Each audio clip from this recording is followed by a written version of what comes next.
அன்பான நண்பர்களே வணக்கம்.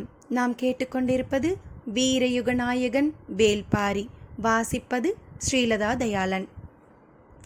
இது இறுதி பகுதி என்பதால் சில விஷயங்களை பேசிவிட்டு கதைக்கு போவோம்.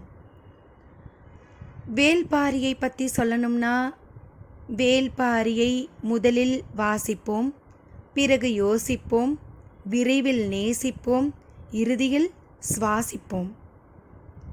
இதை வாசித்து முடிக்கும்போது இதில் வரும் கதாபாத்திரங்கள் நம்மோடு பயணிப்பதை போன்ற பிரமை உண்டாகும் என்பது சத்தியமே. ஆமாங்க, ஆரம்பத்தில் தெரியலை, ஆனால் போக போக என்னால் வாசிக்கவே முடியலை. பின் என்னங்க, படிக்க படிக்க கதையை தொடர முடியறதில்ல. அங்கங்கே நாம் அதுக்குள்ளேயே போயிடுறோம். கண்கள் எழுத்த பார்க்குது, மனசில் காட்சியாக வருது, நாம் அதுக்குள்ளேயே சிக்கிக்கிறோம்.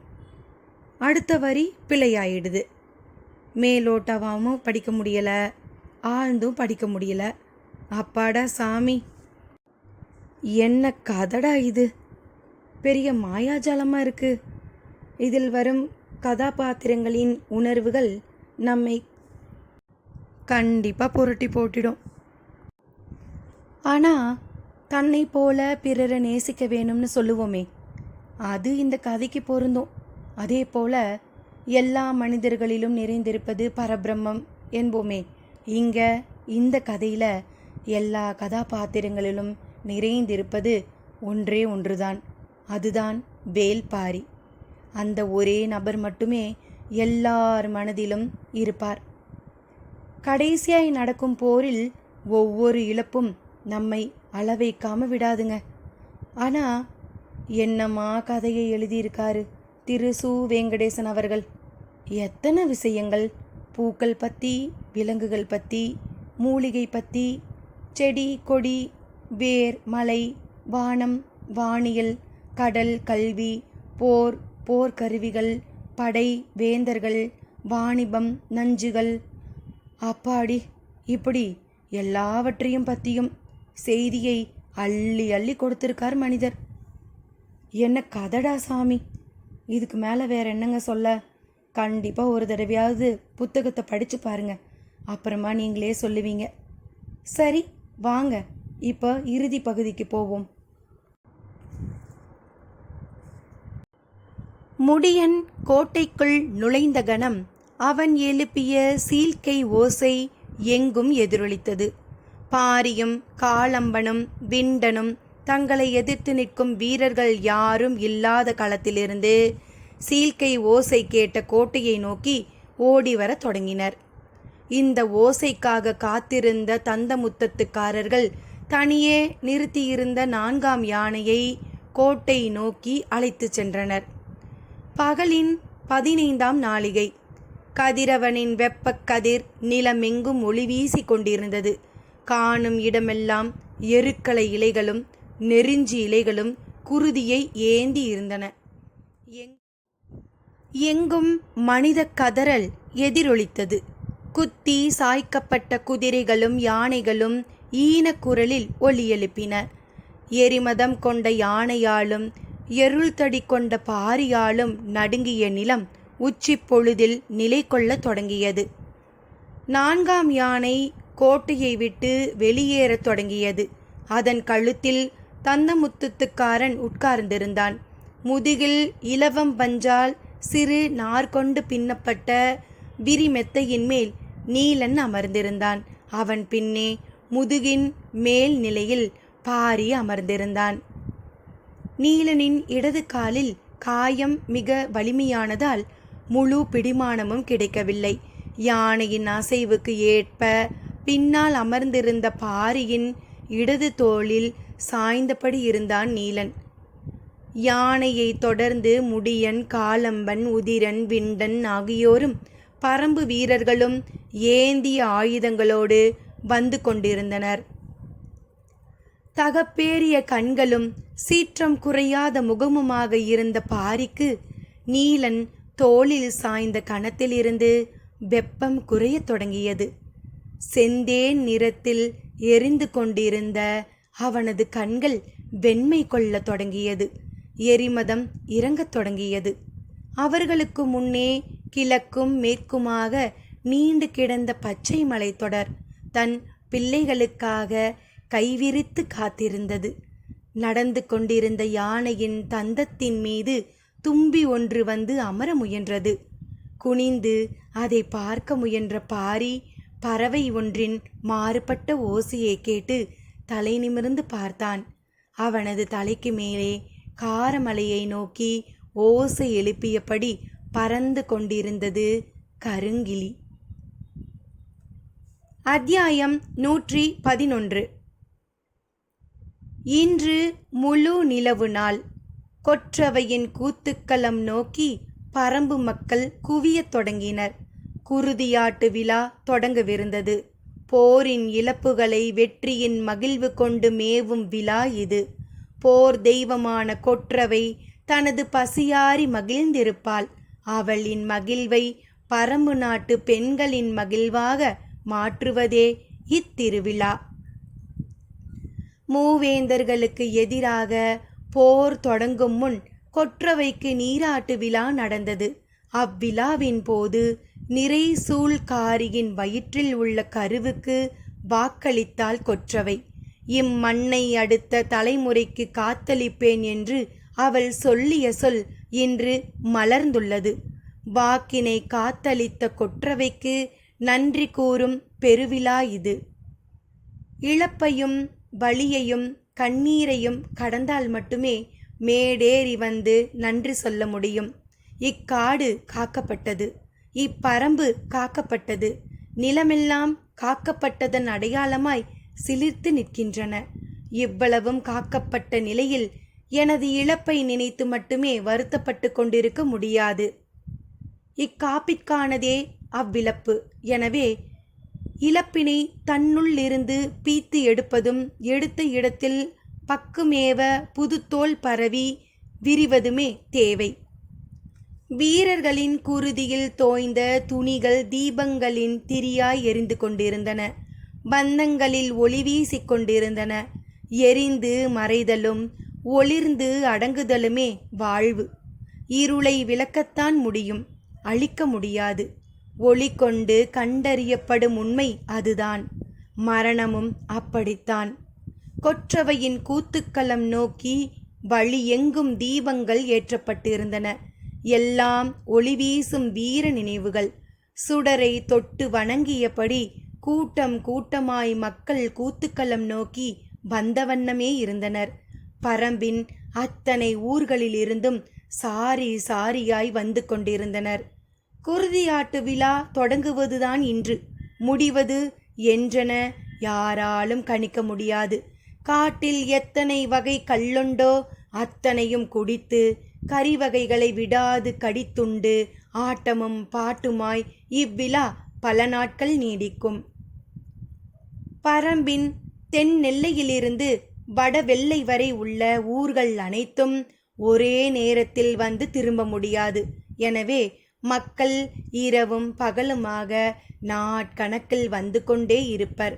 உள்ளங்கையில் பிடித்து வைத்திருக்கும் மணல் ஆற்று நீருக்குள் கரைந்து மறைவதைப் போல விழா மகிழ்வில் கண்ணீர் துளி தனது போக்கில் மறையும். அதுவரை குருதியாட்டு விழா தொடரும். கொற்றவையின் கூத்துக்களத்தின் நடுவில் வைக்கப்பட்டுள்ள வட்டப்பானையில் நிறை நீர் தழும்பி இருக்கும். ஈன்றெடுத்த குழந்தையை அப்பானை நீரில் மிதக்கவிட்டபடி எள் முனையால் அதன் மார்பினை கீறுவர். துளிர்த்து மேலெழும் செங்குருதி நீரில் பரவியபடி இருக்க குழந்தையை வெளியில் எடுத்து விடுவர். பின்னர் செந்தினையை குருதியோடு கலந்து வைப்பர். பிள்ளையை ஈன்றெடுத்த தாய் அக்குருதி சோற்றினை பிசைந்து கொற்றவைக்கு படையல் இடுவாள். மறு தலைமுறைக்கு மண்ணையும் மக்களையும் காத்தளித்தவளுக்கு புதிய மனிதர்களின் குருதி கொண்டு செய்யும் நன்றிக்கடன் இது. குருதி சோறு ஊட்டப்பட்டவுடன் துணங்கையாட்டம் தொடங்கும். போர் துணங்கை கொற்றவைக்கு உரியது. குரவை ஆட்டம் போல ஆணும் பெண்ணும் தழுவியாடும் ஆட்டமல்ல இது. வெறிகொள் மாந்தர் சினந்தாடும் வெற்றி கூத்திது. முழவுதான் துணங்கைக்குரியது. அதனுடன் ஆனை பறையை மட்டும் இணைத்து கொள்ளலாம். இருளேறிய கணத்தில் எவ்வியூரின் மேற்பாறையிலிருந்து மொந்தை குடமுழவம் இசைக்கப்படத் தொடங்கியது. குலநாகினிகள் கூத்துக்களம் நோக்கி புறப்பட்டதன் அடையாளம் இது. நாகினிகள் முன்னே வெறிகொள் பாவையர் சுழன்றாடுவர். அவர்கள் அணிந்துள்ள மாலைகளில் உள்ள மலர்கள் முற்றிலுமாக உதிர்ந்து விழும் வரை சுழன்றாடுவர். எதிரிகளின் கபாலமேந்தி சிலர் ஆடி வருவர். கபால கூத்துக்கு மணிமுரசம் முன் செல்ல வேண்டும். வெற்றியின் உச்ச ஆட்டம் அது. ஒவ்வொரு திசையிலிருந்தும் ஒவ்வொரு வகையான ஆட்டத்தோடு கூத்துக்களம் நோக்கி வந்து கொண்டிருந்தனர் பெண்கள். காடெங்கும் ஒளி சிந்திக் கொண்டிருந்த முழுநிலவுக்கு கேட்டு திரும்பியது துணங்கைக்கான முழவொளி. நள்ளிரவு வரை வெறியாட்டம் ஆடி வந்து கொண்டே இருந்தனர் மக்கள். மூவேந்தர்களை வென்று முடித்த வெற்றி விழாவை ஆடி தீர்த்த இரு கால்கள் போதவில்லை. நாகக்கரட்டின் மேலே பரம்பு படைகள் தங்கியிருந்தன. ஆனால் அவற்றுக்கு பின்னால் இரளிமேட்டின் குகைகளில் முதுவேலன் இருந்தான். அதற்கு மேல் காரமலையின் உச்சி முகட்டுக்கு சற்றே கீழ் நிலையில் இருந்தபடி போரினை முழுமையாக பார்த்து கொண்டிருந்தனர் பெண்கள். கீழே தட்டியங்காட்டில் போரிடும் பரம்பு வீரர்கள் பொதுப்படையாக தெரிவர். தனித்த உருவம் தெரியாது. எந்த ஒருவனையும் அடையாளம் கண்டுவிட முடியாத உயரத்தில் அவர்கள் இருந்தனர். தட்டியங்காட்டு தாக்குதலின் தன்மையையும் குளவந்திட்டிலிருந்து பாரி உத்தரவு எழுப்புவதையும் நாகக்கரட்டிலிருந்து வாரிக்கையன் ஒளிக்குறிப்புகளை அனுப்புவதையும் அவர்கள் உச்சியிலிருந்து பகலெல்லாம் பார்த்து கொண்டிருந்தனர். இரவானதும் யாராவது ஒருத்தி ஒப்பாரி பாடலை பாடுவாள். அந்த பாடல் பெயர் அடையாளமற்று உருவ அடையாளமற்று வீரத்தை மட்டுமே உருவகப்படுத்தி இருந்தது. எதிரிகளை கணக்கே இல்லாமல் கொன்றளித்த பரம்பு வீரன் குருதி பெருக மண்ணில் மாண்டு விழுவதை பற்றிய பாடலது. அப்பாடலில் பாடப்படும் வீரன் தன் கணவனாகவோ மகனாகவோ காதலனாகவோ தந்தையாகவோ உடன் பிறந்தவனாகவோ இருப்பானோ என்ற எண்ணம் வராதவர்கள் யாரும் இருக்க மாட்டார்கள். எல்லோரும் எல்லோரின் மரணத்தையும் மன அளவில் ஒவ்வொரு இரவிலும் சுமந்து கடந்து வெளிவந்து கொண்டிருந்தனர். வீரர்களின் குருதி பெண்களின் கைகளில் இரவெல்லாம் படிந்திருந்தன. எவ்வளவு கொடிய தாக்குதல் நடந்தாலும் யார் இறந்தாலும் அவர்களுக்கு விதிக்கப்பட்ட எல்லையை தாண்டி கீழே போகக்கூடாது. கரியனூர் பெரியாத்தால்தான் எல்லை காவலாக நின்றிருந்தாள். இளவயதுக்காரிகள் சில நேரங்களில் துக்கம் தாங்காமல் தான் போய் பார்க்க வேண்டும் என்று துடித்து புறப்படுவார்கள். அவர்களையெல்லாம் தடுத்தாட்கொள்ள வேண்டும். காரமலையின் மேல் விளிம்பில் பெண்களின் கண்ணீர் உருள முடியாத பெரும் பாறையாக உருத்திரண்டு நிற்கின்றது. பால் கட்டிய மார்பன நீர்க்கட்டி நின்ற விழிகள். 6ஆம் நாள் நள்ளிரவு கூவல் குடியினர் எழுப்பிய ஓசை மலையெங்கும் எதிரொலித்தது. 6 நாட்களும் இறந்த யாருடைய பெயரும் அறிந்திராத பெண்கள் தேக்கனின் மறைவை கூவல் குடியினர் சொல்ல கேட்டு நடுங்கி போயினர். அது நாள் வரை யாரையும் எல்லை தாண்ட விடாமல் காத்து நின்ற கரியனூர் பெரியாத்தா தலையிலும் மார்பிலும் அடித்துக்கொண்டு எல்லை தாண்டி இருளிமேட்டினை நோக்கி ஓடத் தொடங்கினாள். அவளை பிடித்து நிறுத்துதல் எளிய செயலன்று. எல்லோரும் எவ்வளவோ முயன்றும் அவளை நிறுத்த முடியவில்லை. நாகினிகள் யாரும் இங்கில்லை. அவர்கள் எல்லோரும் எவ்வியூரில் இருந்தனர். பெரியாத்தாவை யாராலும் கட்டுப்படுத்த முடியவில்லை. தேக்கனின் மரணத்தை தாங்கிக் கொள்ளும் திடம் பரம்பில் யாரிடமும் இல்லை. இம்மலையின் பேராசான் போர்க்களத்தில் மாண்டான் என்பதனை எப்படி நம்புவது? பெண்கள் ஏது செய்வதென்று தெரியாமல் திணறி நின்றனர். இங்குள்ள பெண்கள் எல்லோருக்கும் தாய் நீ. மார்பில் அடித்து நீ கதறுவதை இளம் பிள்ளைகள் எப்படி தாங்குவார்கள்? தேக்கன் தெய்வத்துக்கு நிகரானவன். அவனது மரணத்தை மனிதர்களான எங்களால் எப்படி தாங்க முடியும்? எங்களை ஆற்றுப்படுத்த வேண்டிய நீயே எல்லை தாண்டினால் மற்றவர்களால் என்ன செய்ய முடியும்? துக்கத்தை வாயால் சொல்லி துடித்தழு, அதை விடுத்து எல்லை தாண்டி முன்னகராதே என்று எவ்வளவோ சொல்லி பார்த்தனர். ஆனால் அவளை யாராலும் தடுக்க முடியவில்லை. இறங்கிக் கொண்டிருந்த அவளை நோக்கி இறுதியாக இறங்கி வந்தாள் ஆதினி. என்ன சொல்லி பெரியாத்தாளை நிறுத்தப் போகிறாள் என்பதறியாது மற்ற பெண்கள் பார்த்து கொண்டிருந்த பொழுது அவள் அருகில் சென்று ஆதினி சொன்னாள், மயிலாவுக்கு வலி கூடியிருக்கிறது. குழந்தை பிறண்டிருக்கும் என்று நினைக்கிறேன். வந்து எடுத்துக்கொடு. அதிர்ந்து நின்றவள் கண்ணீரை துடைத்தபடி எல்லோரையும் விலக்கிக் கொண்டு, எம் மகளே என கதறியபடி மயிலாவை நோக்கி ஓடினாள் பெரியாத்தா. நிலவின் மஞ்சள் ஒளியில் காடே ஒளிந்து கொண்டிருந்தது. கூத்துக்களம் நோக்கி தன் பிஞ்சு மகவை தூக்கி வந்தாள் மயிலா. அவளை சுற்றி எண்ணற்ற தோழிகள் இருந்தனர். ஆனாலும் அங்கவைதான் அவளை முன்னடத்தி வந்தாள். ஆதினியும் மற்ற பெண்களும் அவளின் வருகையை எதிர்பார்த்து கூத்துக்களத்தில் காத்திருந்தனர்.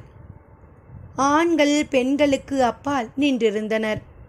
விரிப்பலகையில் நீலன் அமர்த்தியிருந்தான். காயங்கள் இன்னும் முழுமையாக ஆறவில்லை. அவனது வலப்புறம் கபிலர் அமர்ந்திருந்தார். இடப்புறம் முடியன் அமர்ந்திருந்தான். அவர்களுக்கு பின்னால் உதிரனும் விண்டனும் நின்றிருந்தனர். காலம்பன் மற்ற பெரியவர்களுடன் எதிர்த்திசையில் அமர்ந்திருந்தான். முன்னும் பின்னுமாக பரம்பெங்கும் இருந்து வந்த கூட்டம் மொய்த்து கிடந்தது. கூத்துக்களத்தின் நடுவில் இருந்த வட்டப்பானையில் நிறை நீர் தழும்பிக் கொண்டிருந்தது. அருகில் வந்த மயிலா நீருக்குள் தன் மகவை மெல்ல உள்ளிறக்கினாள். பெண்கள் குளவையிடத் தொடங்கினர். பரம்புக்கு ஆசானான தேக்கன் இல்லாததால் முடியன் எழுந்து வந்தான். விரல் இடுக்கிலிருந்த எல் முனை கொண்டு மகவின் மார்பில் சிறு கீறலை உருவாக்கினான். குழந்தை அவனை பார்த்து வீறிட்ட பொழுது குருதி நீருக்குள் கலந்திருந்தது. குளவை ஒளி எங்கும் பெருக மகவை பானையிலிருந்து மேலெடுத்தாள் மயிலா. தோழிகள் செந்தினையை கூடையில் கொண்டு வந்தனர். அதனை இரு கைகளிலும் அள்ளி குருதி நீரில் கலந்தாள். குளவை ஒளி மேலும் கூடியது. போர்க்களத்தில் மாண்டோரின் குருதி கொண்டு பிசையப்படும் பழிசோரிது. 4 முறை கைகளால் அள்ளி போட்டவள் 5ஆம் முறை திணையை அள்ளும்போது, வேண்டா அவ்வளவுதான் இருக்கும் என்று சொல்லிவிட்டு தனது இடம் நோக்கி நகர்ந்தான் முடியன். வீரன் ஒவ்வொருவனின் குருதியாலும் ஒவ்வொரு திணையை பிசைந்து கொற்றவைக்கு பழிசோரிடும் நிகழ்விது. இறந்த வீரர்களின் எண்ணிக்கையை கணக்கிட்டு 4 பிடியோடு நிறுத்தினான் முடியன். பிசைந்து முடித்து பழிசோற்றினை கொற்றவைக்கு கொடுக்கும் சடங்கு தொடங்கியது. குருதியாட்டு விழா அதன் உச்சத்தை நெருங்கியது. குளவை ஒளி மேலும் மேலும் கூடியபடி இருக்க மயிலா பழிசோற்றினை எடுத்து கொற்றவையின் அடிவாரத்தில் வீசத் தொடங்கினாள். வீசிய கணம் போர் துணங்கைக்கான முழவின் ஒளி பீரிட்டு எழுந்தது. குளவை ஒளியும் முழவின் ஒளியும் இணைந்து இருட்டையும் காட்டையும் மிரட்டிய வேளையில் பெண்களின் துணங்கை ஆட்டம் தொடங்கியது. போர் துணங்கைக்கான ஆட்டத்தில் ஒவ்வொரு பெண்ணாக ஆடத் தொடங்கினர். ஆட்டத்தினூடே பழிசோற்றினை அள்ளி கொற்றவையை நோக்கி வீசினர் பெண்கள். புதுமகவின் குருதியால் கொற்றவைக்கு நன்றி சொல்லல் இது. மனதின் ஆழத்தில் உறைந்து கிடக்கும் துயரத்தின் வலியை பிடுங்கி எறிய வலிமை கொண்டு ஆடினர். நேரம் ஆக ஆக முழவின் ஓசையில் காடு நடுங்கியது. அப்போது ஆனை பாறை முழங்கத் தொடங்கியது. அணங்குகள் இறங்கத் தொடங்கினர். வெறிக்கொள் பாவையர் சுழன்றாடினர். துணங்கையாடும் பெண்களிடமிருந்து விலகி நின்று வணங்குதலே மரபு. கூட்டம் முழுமையாக விலகி நிற்க முடியாமல் திணறி கிடந்தது. வந்திருந்த பெண்கள் எல்லோரும் ஆடத் தொடங்கினர். அவர்கள் ஒவ்வொருவருக்குள்ளும் ஓர் அணங்கு இறங்கி ஆடத் தொடங்கியது. ஆட்டத்தினூடே குலநாகினிகள் தனித்து எழுப்பும் குளவை ஒளி மேலெழ கூட்டம் இடங்கொடுத்து விலகியது. அவ்வொளி கேட்டதிலிருந்து முழவுகளின் ஓசை சிறிது சிறிதாக குறையத் தொடங்கியது. அணங்கு இறங்கி ஆடியவர்களும் தங்களது ஆட்டத்தை குறைத்தனர். பலகையில் உட்கார்ந்திருந்த கபிலர் என்ன நடக்கிறது என்பதனை அறிய எட்டி பார்த்தார். குலநாகினிகளின் நடுவே நீராடி மேலெல்லாம் குருதி பூசியபடி வந்து கொண்டிருந்தான் வேள்பாரி. கூட்டத்தின் ஓசை நன்றாக குறைந்தது. அவன் வந்து கூட்டுக்களத்தின் நடுவே நின்றான். முழவுகளின் ஓசை முழுவதுமாக நின்றது. உட்கார்ந்திருந்த கபிலருக்கு அங்கு என்ன நடக்கிறது என்று தெளிவாக தெரியவில்லை. எழுந்து நின்றார். பாரியின் கைகளில் வில் இருந்தது. குருதியாட்டு விழாவுக்கு ஏன் வில்லேந்தி வந்துள்ளான் பாரி என்பது கபிலருக்கு புரியவில்லை. குலநாகினிகள் அம்பொன்றை அவன் கைகளில் கொடுத்தனர். அதன் முனையில் பூச்சூடி இருந்தது. அதனை வாங்கினான் பாரி. வாங்கிய கணம் அவனது உடல் சிலிர்த்து அடங்கியது. கண்களை ஒரு கணம் மூடி திறந்தான். அந்த அம்பு தேக்கன் தனக்குள் செலுத்திக் கொண்ட அம்பு. தேக்கனின் நினைவோடு கண்களை திறந்த பொழுது குருதியின் நிறம் கொண்டிருந்தன கண்கள். அவன் அம்பினை நாணில் பூட்டி இழுத்தான். குலநாகினிகள் குளவை ஒலி எழுப்பினர். பெண்கள் பேராசானை நினைத்து கைகளை உயர்த்தி கதறினர். பாரி அம்பினை விடுவித்தான். கொற்றவை குடிக்கொண்டுள்ள மரக்கூட்டத்துக்குள் அம்பு பாய்ந்து மறைந்தது. ஆசான் தனக்குள் செலுத்திக் கொண்ட அம்பினை மீண்டும் தனக்குள் செலுத்திக் கொண்டது பரம்பு. எழுந்த குளவையொளியோடு முழவின் ஓசை இணைந்து கொண்டது. குலநாகினிகள் அடுத்து மூவிலை வேலை பாரியிடம் கொடுத்தனர். வேலினை வாங்கினான் பாரி. எழுந்து ஓசை முன்னிலும் பல மடங்கு அதிகரித்தது. பாரியின் உடலில் ஒவ்வொரு நரம்பும் விசையை கூட்டியது. கண்கள் கலங்கின. ஒரு மாவீரனை போற்றும் கணமிது. அவனது நினைவை நெஞ்சில் ஏந்தியபடி மூவிலை வேலினை திருப்பி பிடித்து கூத்துக்களத்தின் முன்களத்தில் ஓங்கி குத்தி மண்ணுக்குள் இறக்கினான். நிலமிறங்கிய வேலின் கைப்பிடி அதிர்ந்து ஆடிக்கொண்டிருக்க அதற்கு பூமாலை சூட்டினர் நாகினிகள். இனி காலம் உள்ளவரை நடப்பட்ட மூவிலை வேலின் வழி வணங்கப்படுவான் ராவதன். வேலினை ஊன்றிய கணத்தோடு அவ்விடம் நிற்க முடியாமல் வெளியேறி கபிலரின் அருகில் வந்தமர்ந்தான் பாரி. துணங்கை ஆட்டம் முன்னிலும் வேகம் கொண்டது. முழவுகள் பேரோசையை எழுப்பின. கூட்டம் கூடிக்கொண்டே இருந்தது. துணங்காடிய பெண்களை தங்களின் இரு கைகளை கொண்டு விலக்கித் தள்ளினர் குலநாகினிகள். ஆனால் ஆடும் பெண்கள் எளிதில் நகர்வதாக இல்லை. பேரொளி எழுப்பிய குலநாகினிகள் அவர்களை பிடித்து தள்ளி இடம் அமைத்து கொடுத்தனர். அங்கு நடப்பதை பார்க்க கூட்டம் முண்டியடித்து முன்னேறியது. பாரி வந்ததும் அமர்ந்த கபிலர் மீண்டும் எழுந்து நின்று பார்த்தார். இளம் பெண் ஒருத்தி தனியே ஆடிக்கொண்டிருந்தாள். ஆனால் துணங்கை ஆடும் மற்ற பெண்களைப் போல அவள் ஆவேசம் கொண்டு ஆடவில்லை. தலையை மட்டும் ஆட்டி ஆட்டி மெல்ல ஆடிக்கொண்டிருந்தாள். அவளுக்கு முன்னால் குலநாகினிகள் கைக்குவித்து வேண்டியபடி நின்று கொண்டிருந்தனர். பார்த்து கொண்டிருந்த கபிலருக்கு எதுவும் புரியவில்லை.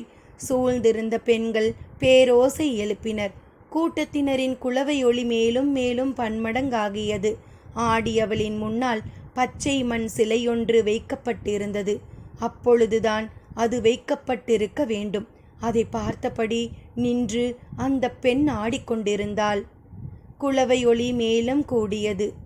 என் நிலையிலும் கண்ணீர் சிந்தாத குலநாகினிகள் கை குவித்து கண்ணீர் மல்க வேண்டி நின்றனர். கூட்டத்தினோடே அங்கு நடப்பது கபிலருக்கு தெளிவாக தெரியவில்லை. சற்றே தலையை நிமிர்த்தி எட்டி பார்த்தார். குலநாகினிகளின் வேண்டுதலை ஏற்று அப்பெண் மண் சிலைக்கு அருகில் இருந்த எதையோ எடுக்கத் தொடங்கினாள். நாகினிகள் குளவையிடத் தொடங்கினர்.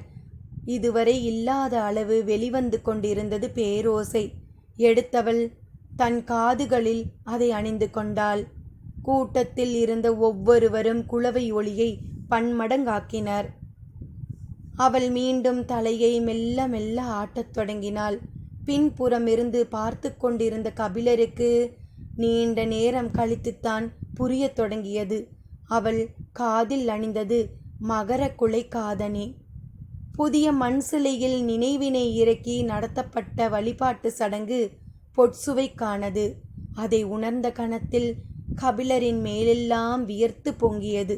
கண்களில் நீர் பெருக கூட்டத்தை விலக்கி சடசடவென்று உள்ளே நுழைந்தார். பெண்கள் மட்டுமே ஆடும் களத்தில் கபிலர் ஏன் உள்ளே நுழைகிறார் என்று மற்றவர்கள் சிந்தித்து முடிக்கும் முன் கூத்துக்களத்தின் முன்னிலையை அடைந்தார். மகர குலை இரு காது மடல்களிலும் தொங்க ஆடிக்கொண்டிருந்தவளின் முகத்தை பார்த்தார். குளவை ஒளியினூடே அவள் கண்களை இறுக மூடியிருந்தாள். தானும் கண்மூடினார் கபிலர். அவரின் கண்களில் இருந்து நீர் பெருகி வந்தது. மண்டியிட்டு அவளின் காலினை தொட்டு வணங்கினார் கபிலர். அமர்ந்திருந்த பாரி எழுந்து வேகமாக கூட்டத்திற்குள் நுழைந்தான். உயிர் துறக்கும் பொழுது தனது மடியில் கிடந்த பொற்சுவையின் காலடியை தொட்டு வணங்கிய கபிலர் அவ்விடம் விட்டு ஏல முடியாமல் அப்படியே கிடந்தார். பாரி அவரை கைப்பிடித்து தூக்கினான். துணங்கை ஆட்டம் மீண்டும் தொடங்கியது. முழவுகள் ஒலி எழுப்பத் தொடங்கின. பெண்கள் சுழன்றாடினர். கபிலரை அழைத்து வந்து நீலனின் அருகில் அமர வைத்தான் பாரி. உணர்ச்சியில் கொந்தளிப்பில் இருந்தார் கபிலர். துணங்கை ஆட்டம் உணர்வு நிலையை கூட்டிக்கொண்டே இருந்தது. கூட்டத்தில் இருந்த சங்கவை தந்தையை தேடி அருகில் வந்தாள். பாரி அவளை தூக்கி தனக்கும் கபிலருக்கும் நடுவில் உட்கார வைத்து கொண்டான். கபிலரின் கைகள் சங்கவையின் தலையை கோதிவிட்டன. அவள் இடப்புறமாக திரும்பி கபிலரை பார்த்து புன்முறுவலோடு அவரின் தாடியை சட்டென வருடிவிட்டபடி கூத்துக்களத்தை பார்த்து திரும்பிவிட்டாள். நீண்ட நேரமாக உணர்ச்சி கொந்தளிப்பில் இருந்த கபிலரின் முகம் சற்றே மாறத் தொடங்கியது. சங்கவியின் சிறு குறும்பு அவரின் மனநிலையை மாற்ற தலைப்பட்டது. சினமாந்தர்கள் ஆடும் போர் துணங்கை இறுதி கட்டத்தை எட்டிக் கொண்டிருந்தது. கபிலருக்கு வாரிக்கையன் நினைவு வந்தது. அவரை கூத்து தொடங்கியதிலிருந்து பார்க்கவில்லையே என்று சிந்தித்தபடி பாரியிடம் கேட்டார். வாரிக்கையன் எங்கே? இன்னும் சிறிது நேரத்தில் வந்து விடுவார். பொழுது நள்ளிரவை நெருங்கப் போகிறது. பரம்பு நாடே இங்கிருக்கையில் அவர் மட்டும் எங்கே போயுள்ளார்? அவருடன் முதுவேலனும் சேர்ந்து போயுள்ளார் என்றான் பாரி. எங்கு என்று மட்டும் சொல்லாமல் வெளிவந்து கொண்டிருந்தன பாரியின் சொற்கள். வழக்கமாக அதை புரிந்து கொள்பவர்தான் கபிலர். ஆனால் இன்றைய உணர்வு நிலையில் சொற்களின் துல்லியத்தின் மீது பயணிக்கும் நிலையில் அவர் இல்லை. வாரிக்கையன் எங்குதான் போயுள்ளார் பாரி என கேட்டார். பாரி சொன்னான்.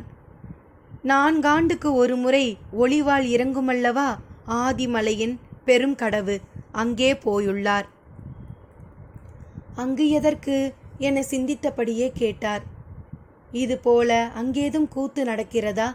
தேக்கனும் ராவதனும் பொற்சுவையும் நிலை கொள்ள வேண்டிய இடம் இதுதான். ஆனால் திசைவேலர் நிலை கொள்ள வேண்டிய இடம் அதுதானே.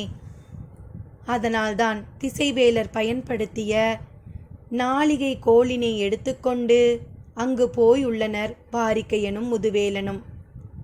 உறைந்த உணர்வு மீண்டும் வெடித்து மேலெழுவது போல இருந்தது. சங்கவையை கடந்து பாரியின் தோள் நோக்கி போனது கபிலரின் கை. அக்கையை இறுக பிடித்த பாரி சொன்னான்.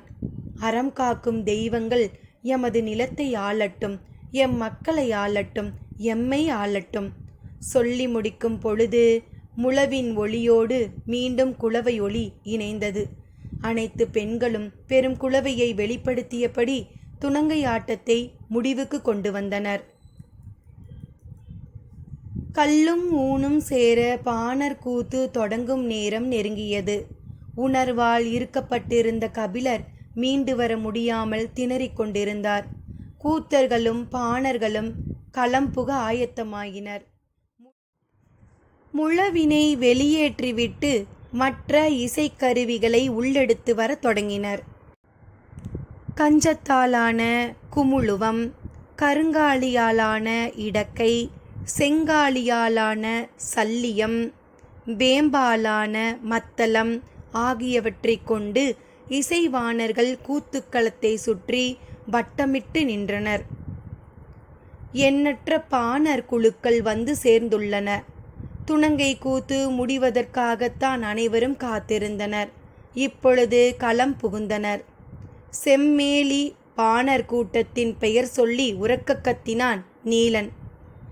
நீலனின் குரல் கேட்ட கணம் கூத்துக்களம் மொத்தமும் அமைதியடைந்தது.